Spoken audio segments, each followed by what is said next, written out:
धर्मनिरपेक्ष प्रणाली 1 जून 1949 को नवाब हमीदुल्ला के काल में रियासत भोपाल का भारतीय गणराज्य में विलय हुआ।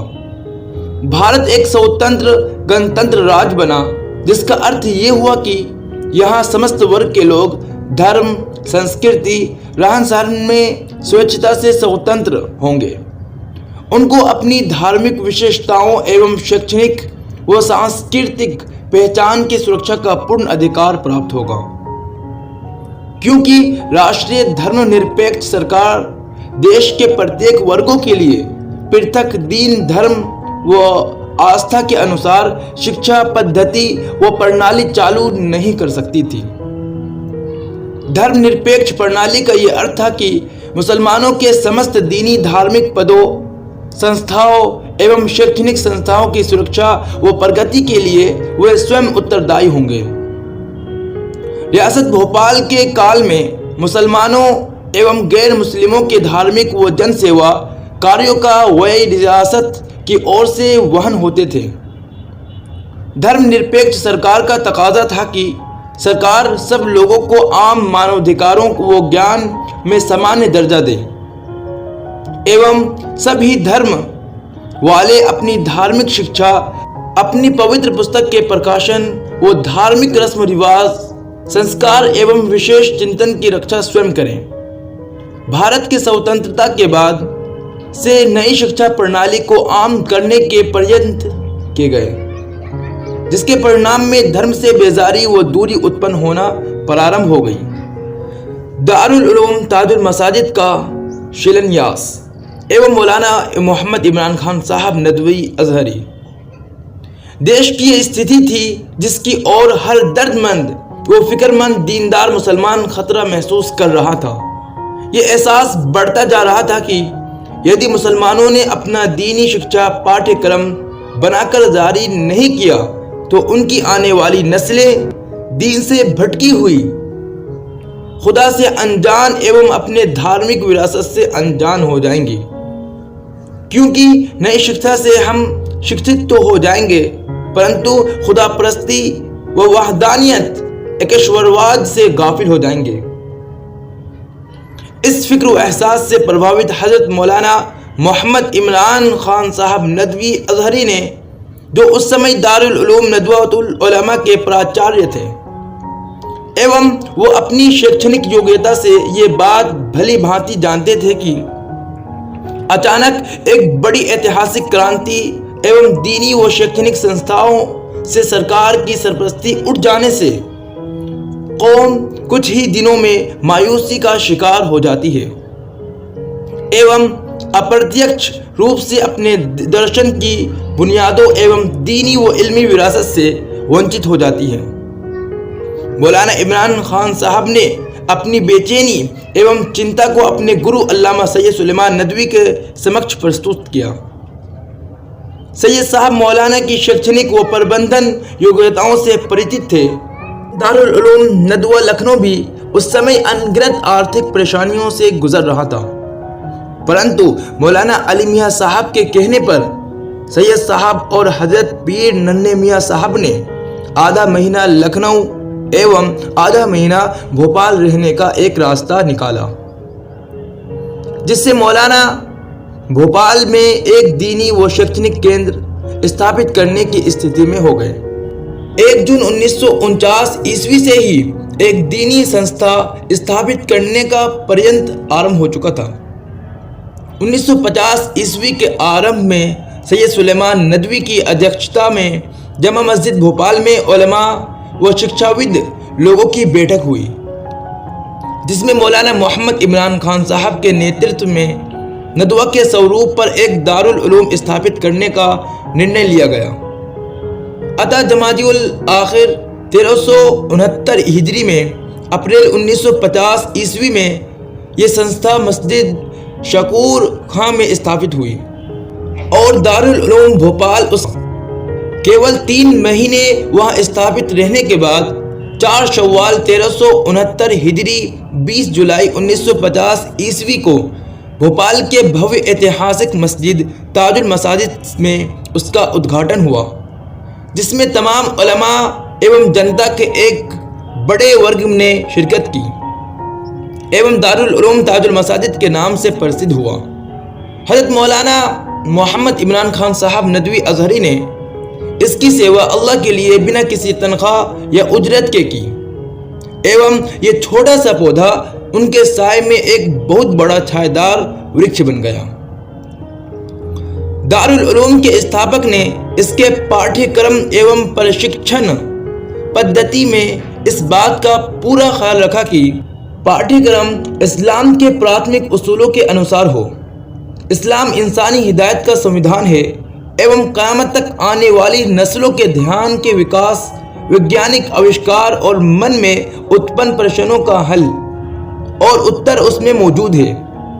इसलिए इस्लाम के उसूलों में तो किसी प्रकार का परिवर्तन नहीं, परंतु उसकी धाराओं में संसार के बदलते हालात के अनुसार उसमें गतिशीलता मौजूद हो। यही वो आधार था जिस पर नदवतुल उलमा स्थापित हुआ था और दारुल उलूम ताजुल मसाजिद में भी यही चिंतन जारी है। दारुल उलूम ने पहले दिन से ही 3 अहम कामों की जिम्मेदारी स्वीकार की एवं अपने हौसले पर उनको पूरा करता रहा। नंबर 1, शिक्षा, जिसमें मकतब, दर्जा हिफ्ज़ एवं आलमियत तक अरबी की कक्षाएं हैं। दीनी शिक्षा के साथ साथ हिंदी व अंग्रेजी भाषा व नई शिक्षा के पाठ्यक्रम भी शामिल है। मकतब, हिफ्ज़ एवं अरबी विभाग से सैकड़ों छात्र शिक्षा ग्रहण करके आलिम व हाफिज बन चुके हैं। नंबर 2, निर्माण, दूसरी जिम्मेदारी ताजुल मसाजिद का निर्माण। नंबर 3, तबलीग, तीसरी जिम्मेदारी तबलीग व इस्लाम का प्रचार व प्रसार। ये बात ज्ञात है कि दीन के ज्ञान की शिक्षा स्वयं इस्लाम के प्रचार और प्रसार का सबसे बड़ा स्रोत है, परंतु अमली तबलीगी रूप में 1948 ईस्वी से 2002 ईस्वी तक वार्षिक व तबलीगी इज्तिमा इस मस्जिद में होता रहा एवं दारुल उलूम को उसका प्रबंध करने का गौरव प्राप्त करता रहा। छात्र तबलीगी इज्तिमा में शिरकत करते एवं जमातों में निकलते हैं। दारुल उलूम ताजुल मसाजिद भोपाल की शाखाएं। भोपाल एवं उसके आसपास दीनी शिक्षा के प्रसार व प्रसार के उद्देश्य से 1990 ईस्वी से दारुल उलूम ताजुल मसाजिद ने अपनी शाखाएं खोलना शुरू की।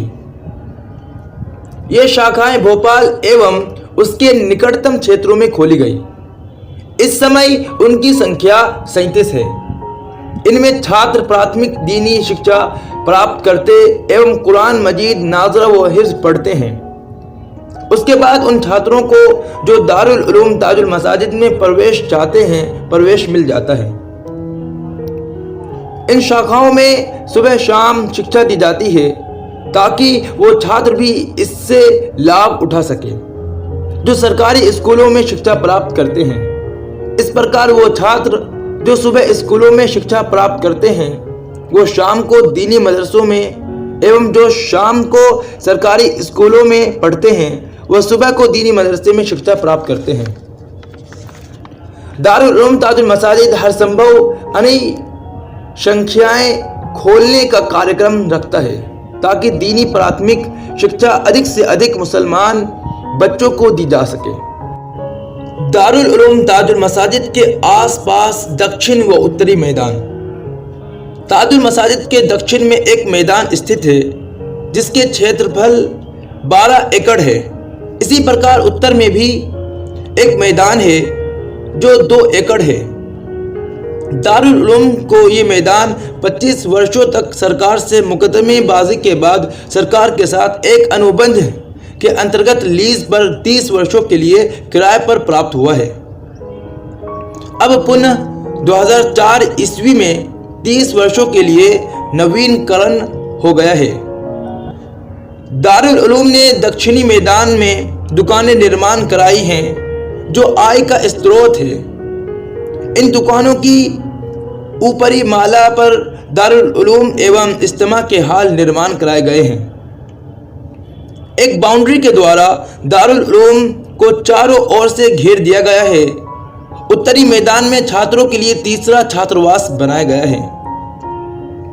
1957 ईस्वी में दारुल उलूम की पश्चिमी ओर भी एक मैदान है जो मस्जिद से संबंधित है एवं सरकार से प्राप्त हो गया है, जो 1.5 एकड़ है। इस मैदान में छात्रों का चौथा छात्रावास बनाया गया है एवं छात्रों के लिए गेम रूम भी बनवा दिया गया है। इस प्रकार दारुल उलूम मसाजिद एक बड़ी दीनी शिक्षान संस्था बन गई है। सुलेमानिया पुस्तकालय।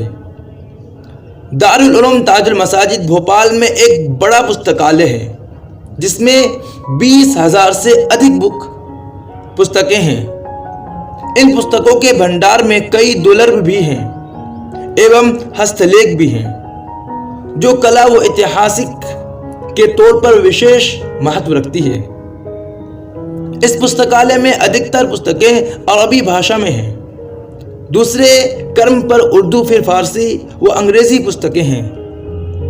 ये पुस्तकें 20 से अधिक साहित्य, दर्शन व शिक्षा के विषयों पर आधारित हैं। ये पुस्तकें मध्य भारत में विशेष महत्व रखती है।